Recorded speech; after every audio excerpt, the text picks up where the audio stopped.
Hello everyone. Just a quick community message. If you aren't interested, go on and skip through to the story. Whoever is still here listening, thank you. I love to tell stories and started this YouTube channel as a way to narrate stories that didn't fit the mold of my podcasts. Those are The Night's End and After the Gloaming. This is the reason why I've been very sporadic in my releases on this channel. I have started uploading those podcast episodes here, as there's some really great content there, but just note that it isn't only me narrating, and there is some audio drama sections in there. But in relation to this channel, I want to say that I'm going to try and get at least one episode a week out to you all and try and build this platform. I've met some wonderful people here, whether they be listeners or fellow creators, and this community is just so great. And yeah, I want to contribute to that. So if you haven't already, why not subscribe to the channel? I have some really great stories to come. Some written by me, some by others, and if you want to hear anything specific, why not leave me a comment and let me know. But yeah, other than that, sit back and enjoy this episode. Stay horrific, everyone.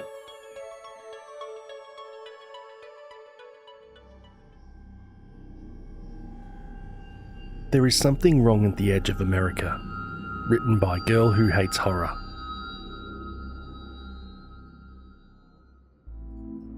I realise you may not be familiar with the Olympic Peninsula, given how out of the way or otherwise unknown it is, so I'll introduce you.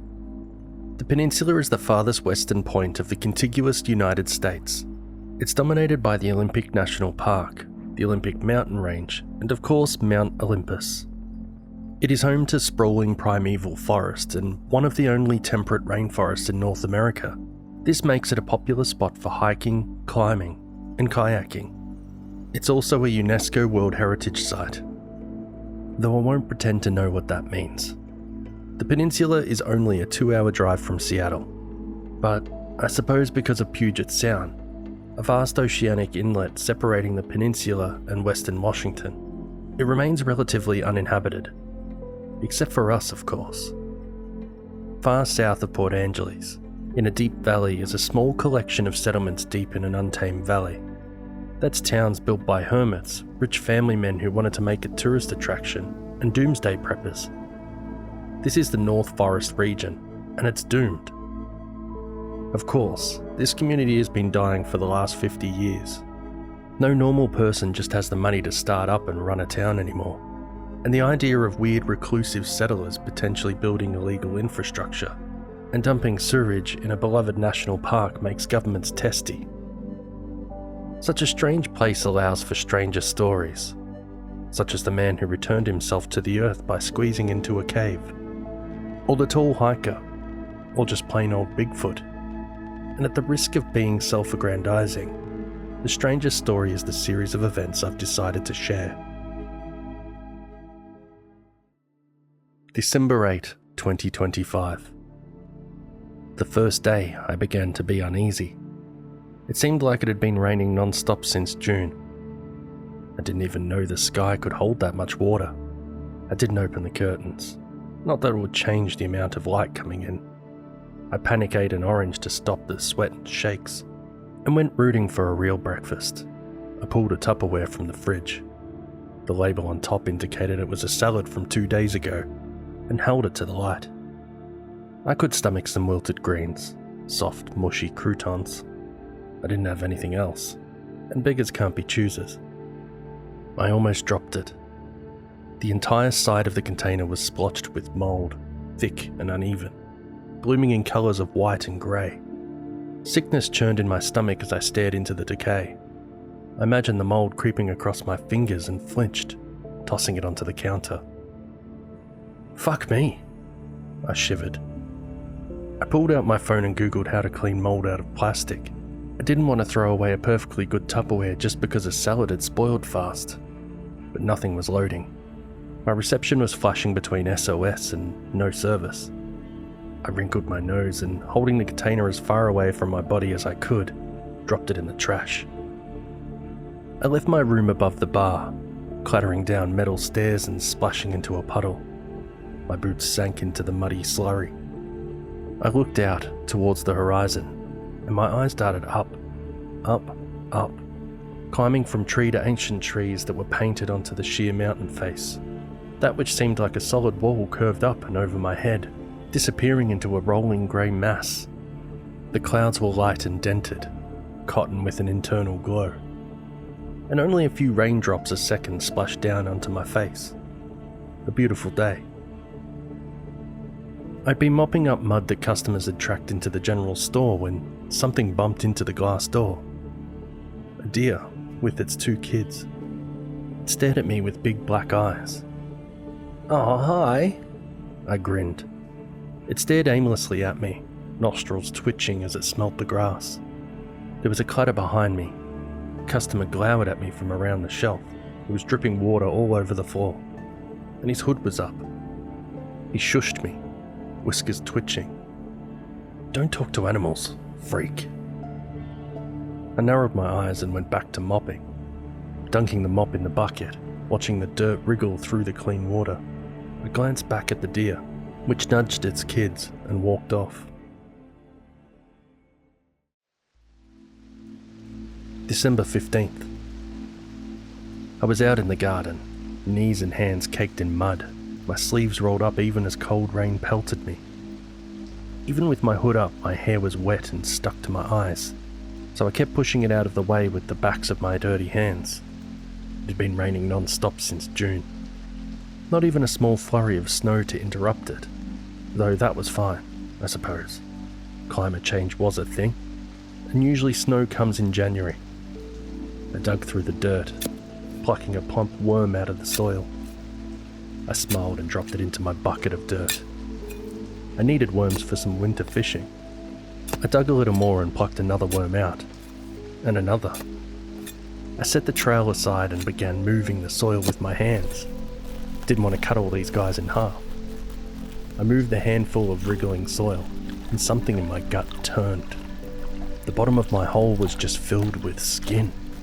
Thick, off-pink tubes of wet, wiggling skin. Worms, twisting and sliding over each other, wrapping around each other like rat tails, not even in soil.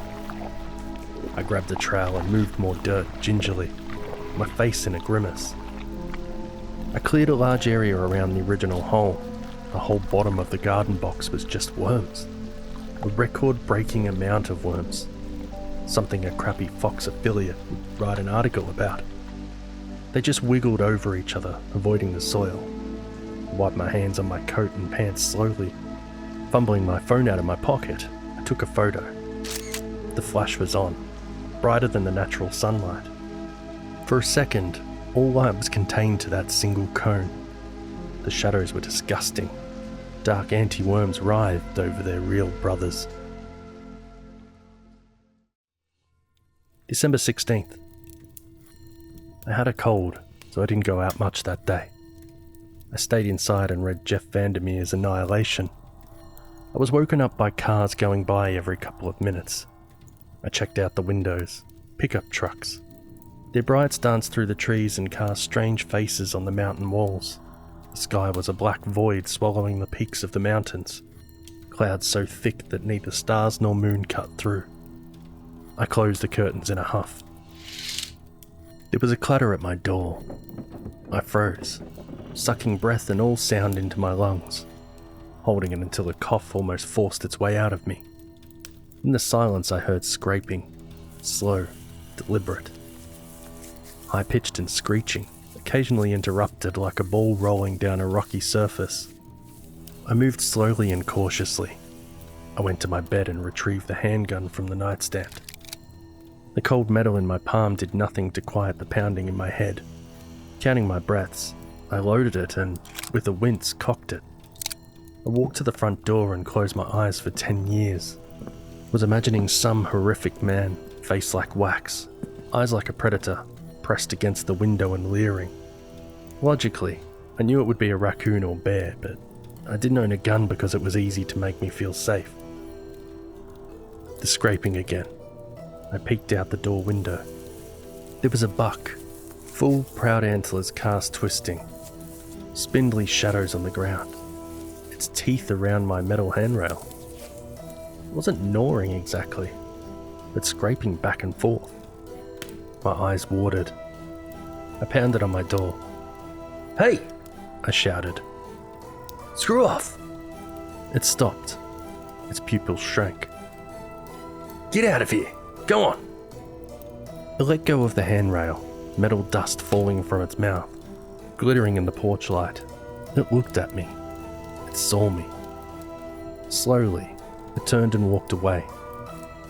The way it walked, though, swaying like it was on two legs, not four. I did not sleep well for the rest of that night.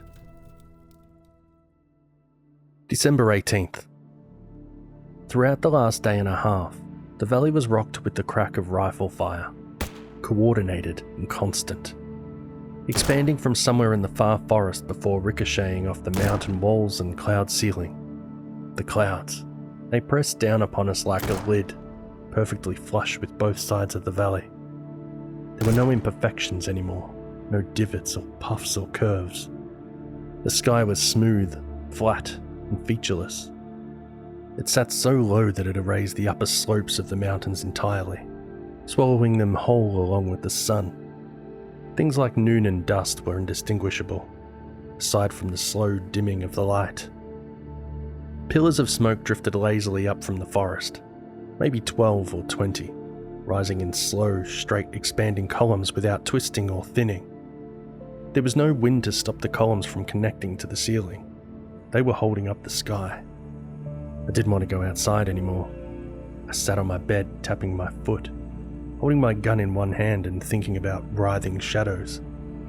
This is not why I moved here. I made sure all my lamps were charged and that I had enough candles. I could just wait out this atmospheric river, as long as the valley didn't flood. I tried not to cry. I tried not to be angry at myself. I tried to find my glucagon. I tried to find someone to blame. I failed.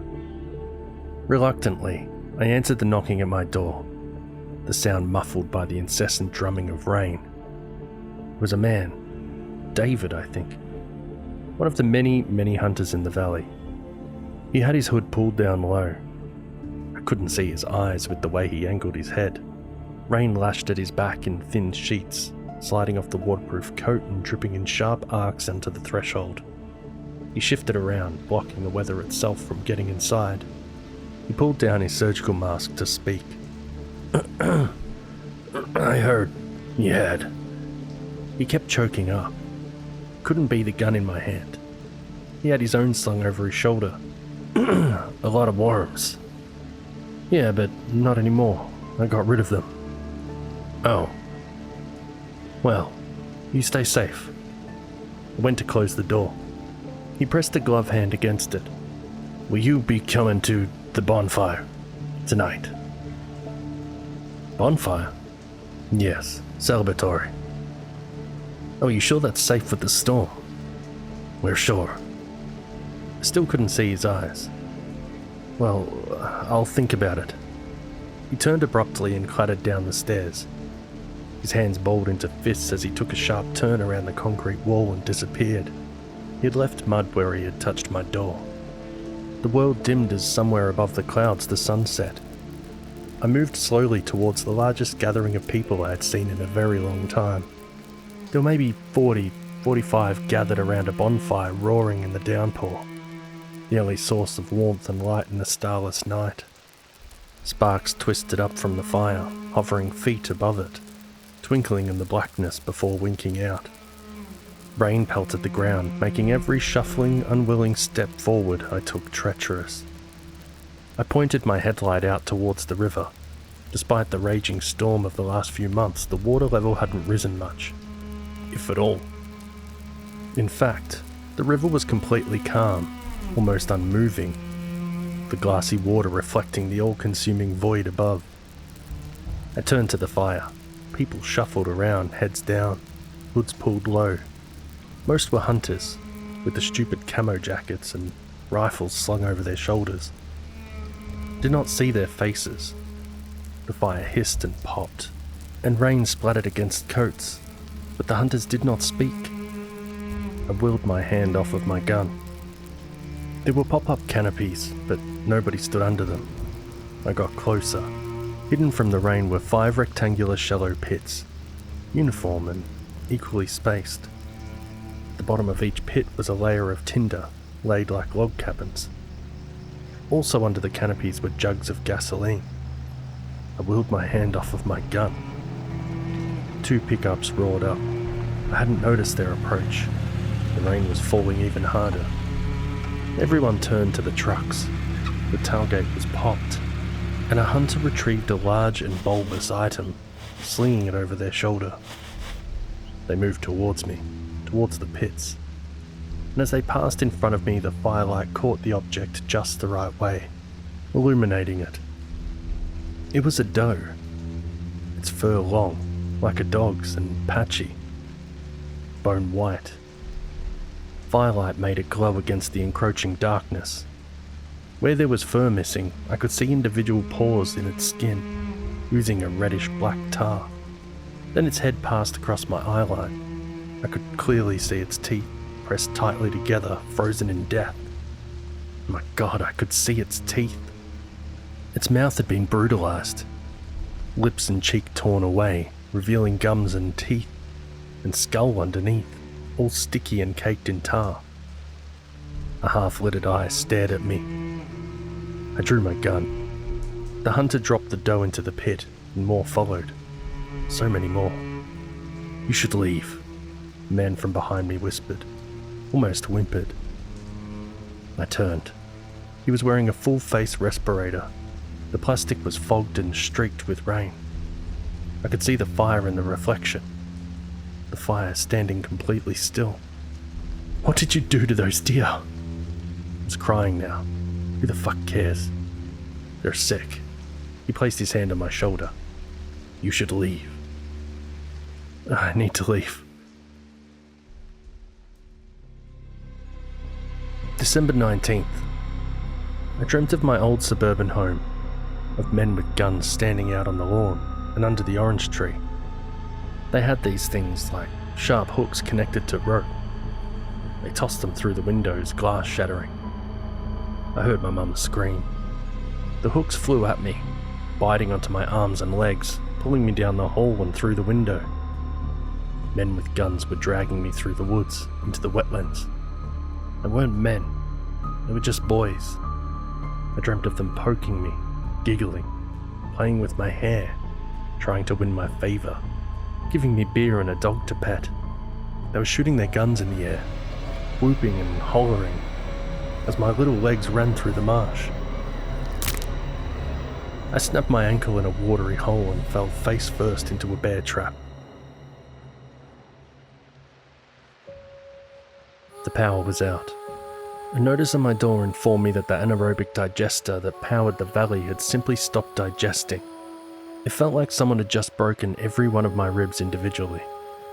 But at least I knew for sure that leaving was the right choice. I grabbed the straps of my pack, tugging it over my shoulders, feeling the weight dig into my spine. The rain had picked up again, and I pulled the hood of my protective shell lower. I stomped around the Jeep, dragging my feet through the mud as I carried the box filled with all my personal belongings to the car. I swung the door open and shoved it into the back, the cardboard now softened by the rain. My hand slipped against the slick surface. I hoped nothing had gotten wet. The pack followed.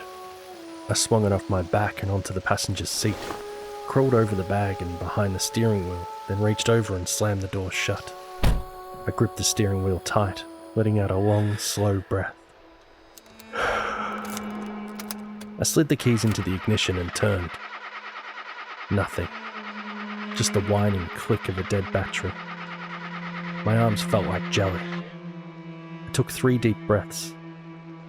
The constant drumming of the rain wasn't helping. It was taunting me. I reached over and popped open the glove compartment, retrieving the jumper kit, and checked the charge level. Dead. My whole body turned to jelly. I slowly let my head fall onto the steering wheel, gasping in despair, like a fish out of water. Fear crawled through me, sinking its sticky black claws into the inside of my skin. After I'd collected myself, I realised not all was lost. There was a garage nearby, where there should be more car batteries. I stepped out into the rain and manually locked the door. I balled my fist tight as I trudged the mile stretch to the garage. The path narrowed into a churned-up trail of mud and puddles. I ducked under low branches, the needles tickling my face. I stood still for a moment. There was no whisper of wind through the evergreen needles. I looked up, and the trees didn't sway. I walked faster. The forest peeled away around the garage. It sat on a long strip of concrete. It was nice to walk on something other than dirt for a little while. The garage was quaint, a relic of a simpler time, like it had been torn straight off a dusty main street and tossed here. Its red brick walls were streaked with moss and rainwater. The faded sign above the single bay read Geyser Valley Auto Repair. A sound scraped across the concrete, soft at first, like someone dragging their feet. From around the corner of the garage, something emerged. A deer, diseased and hollowed. Its fur patchy and caked with mud and congealed blood. Its eyes were dull and wet, pupils contracted. It had its face pressed up against the rough brick of the garage wall with all its weight as it walked forward. Slowly, it slid the side of its head across the wall, raw flesh tearing away against the rough surface. Layers of skin and flesh stretched and snapped with this movement, and I could see dark, disgusting muscle beneath the flayed skin, glistening with rain and tar. I drew my pistol and aimed at the tormented creature. It jerked its head to look at me, removing its face from the wall. The deer stepped forward, hooves clattering as it dragged them across the asphalt. Its bloodless mauled maw grinned at me, despite most of its teeth being missing. It grinned. I looked into the eyes of that wretched thing, and I saw something more than predatory. It was not hunting me. It hated me. It leaned back, then leaned forward, like a runner preparing to. It charged me. Barely in control of its own legs, I screamed as that mutilated beast from hell barreled towards me. Ah! Each bullet leapt forward with a deafening clap of thunder. The first grazed its hindquarters, the second its ear. The third and fourth buried firmly in its skull. Its legs gave out, jaw slamming into the concrete. Its eyes rolled and its cheeks twitched as the hatred drained from its body. I confined myself to the janitor's closet of the garage, sitting on the floor, hiding from the whole world in the dark. I sat on my hands to avoid the urge to draw my gun. I counted to 10, then 100, then 1,000. I thought about that night, the stink of the swamp, the beer on my own breath. Thought about why I moved here. Counted to 100 again. There were no car batteries in the entire shop. Did take some double A's though, and a couple of candy bars. One I ate immediately. As I loaded up my bag, I tried not to look out the front of the shop, the corpse of that thing. As I walked back, I decided what I needed to do. I would have to hike out of the valley. It was only 10 hours to Port Angeles, and I could probably hitch a ride sooner than that. I looked up at the flat grey ceiling. It had crept down another 100 feet or so. I could already feel the cold creeping up my legs by the time I had gotten back to the Jeep. I took my waterproof pants and a new pair of socks and changed in the Jeep. I took my most important belongings out of the cardboard box and nestled them carefully into my backpack. I secured my gun in its holster. 10 hours to Port Angeles.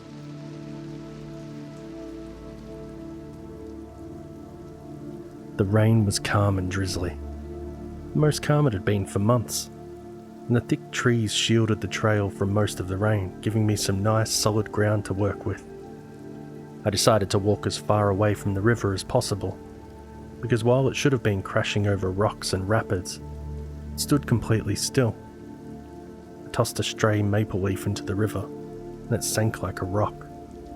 There was a sharp increase in altitude as I reached Goblin's estate. I sat down on a rock and adjusted my pack and retied my boots. The last thing I wanted was to get blisters before arriving at Elwha. I shivered and grinned, happy to be out on the trail again. Then I looked up at the vast empty forest. I felt my body go cold and clammy. I sat still for a while, and I heard nothing. Nothing at all. The entire valley was in an airtight vacuum. In my panic, I'd left at 3 in the afternoon. It gave me 2 hours of daylight that were quickly slipping away. The greyness above me dimmed, and the shadows along the mountain faces began to stretch. As the greyness once again turned into an infinitely hungry void, I clicked my headlamp on, tossing shadows across the trail. Rain flickered through my beam. I wished I had a lantern. A bubble of light seemed more comforting than what I had. The trail became a shifting, uncertain path. Fruit spilled out over the trail, and puddles mirrored the sky, turning into endless dark holes. Even as rain slammed into them, their surface remained undisturbed. I stopped to fish out some food for a snack. The sky had swallowed the light completely again. My headlamp was the only source of light in the entire valley at that moment. I tripped over something. I stumbled and struggled to regain my balance, my backpack swaying and tilting. I looked back to see what it was. Dead mountain lion. The large cat had been gored in the side, and its skull and legs had been crushed, trampled. Flies covered the corpse like a coat, but like the lion, they too sat still, occasionally bristling, but otherwise still. It was only 6 hours to Port Angeles now. At the edge of the trail, ferns had been flattened, and farther out, whole swathes of underbrush had been folded over. I gripped my pack tight. My headlamp darted around.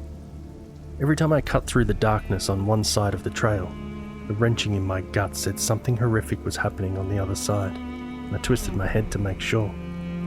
On the trail ahead of me were clumps of dirty fur. I towed it. Bone white.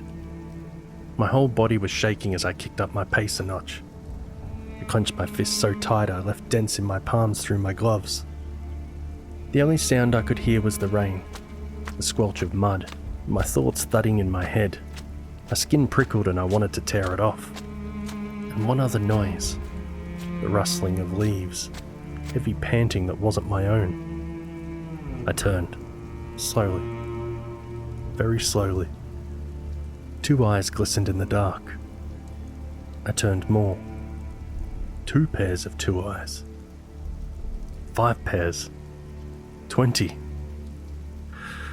The shadowy bodies they belonged to were completely still. I didn't dare risk pointing the light at them directly. I felt their hot white gaze peel me apart one layer at a time. I turned slowly the other way. More deer there too. I wheeled my foot forward, but it was bolted in place. All those times I'd frozen a deer in place with my brights. This is what it felt like. With a force of will enough to conquer the whole world, I took a tedious sliding step forward, and so did they, moving silently in the dark. It was a sharp exhale from behind me, and I whirled around. The deer all around me leapt forward when I moved, right up to the edge of the light. Before me stood a tall and once proud bull Roosevelt elk, one of the most dangerous animals in the Olympic National Park. Its sickly white fur glowed in the light, and the shadows snuck into its sunken eyes, making them appear even deeper. Its lower jaw had been torn off, and its tongue hung uselessly. Fresh gashes in its side oozed black tar, and its antlers and hooves glistened with blood. It made a low moaning noise, its throat convulsed, and with a gurgled black bile expelled itself through its ruined mouth. It turned its head, and the light caught its eye. The most pure vitriolic hatred I have ever felt reached out from its eyes and throttled me. My body felt oh so light as I spun on my heel and ran for my life. My little legs ran down that trail, slipping and sliding and righting myself even as the deer flew through the trees alongside me, limbs twisting and cracking. I ran. Deer around me fell in the darkness as their unnatural gait caused them to shatter their own legs. I could feel the bull gaining on me, its panting synchronized with mine. My legs burned. My lungs burned. Shadows whipped by me, and the rain picked up. Wind tugged at my face, and thunder cracked somewhere far above. Moonlight dappled the ground and trees. I looked up. There in the sky, unburned by clouds, shone a round, silver disc. The moon. I gasped in relief, then horror, as I felt my foot slide into a hole. My ankle snapped, and I fell face first onto asphalt. I screamed in pain and cried for help. I felt the ball loom over me. Dragged myself forward, slapping the ground. Felt a liquid land on the back of my hood. It slid down the waterproof surface and landed by my hands. Bile. It stepped over me, then turned around. I looked up at the thing and slowly crept my hand towards my belt, towards my gun. Hot hatred squirmed in its eyes. It expelled some more bile and then placed its hoof on my left hand. Fuck. Tried to yank my hand away. Tried to roll away. But this was a 700-pound creature. I was pinned. We both let out a low moan of pain. I brought its head close, teeth that remained gleaming in the moonlight. I looked away from its eyes, and the pain in my hand grew suddenly sharper. I frantically locked eyes with it again. As it crushed my hand, it told me everything. I screamed, and it bellowed in return. The pain spread and I felt pressure in my jaw, shooting sparks along my spine. The weight of antlers and of consciousness. I felt myself fall from a cliff onto the rocks below, but I still refused to die. I refused even to decay. I felt what had taken hold.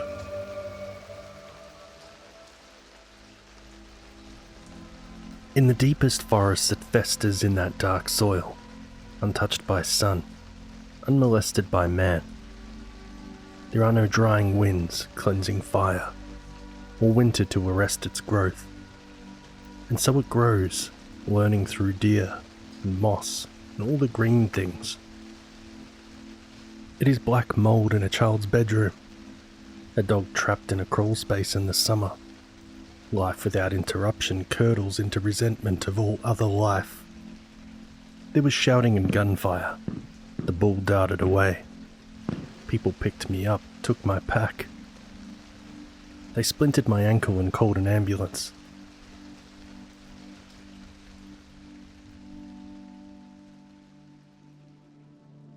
December 20. I told the doctors what happened when they asked me. I toned it down. Said that there was some prion affecting deer and humans in the North Forest region. They nodded along until I mentioned the NFR. "Where's that?" they asked. Geyser Valley," I answered. They sent me to a ward in Seattle for better care. Everyone was telling me I had hallucinated the place I lived in for the last 5 years. They determined I was perfectly stable, aside from my insistence that the NFR exists. It really didn't matter, as long as they investigated the disease. I looked out at Lake Washington. It was still as glass, the clouds a lid pressing down on Seattle.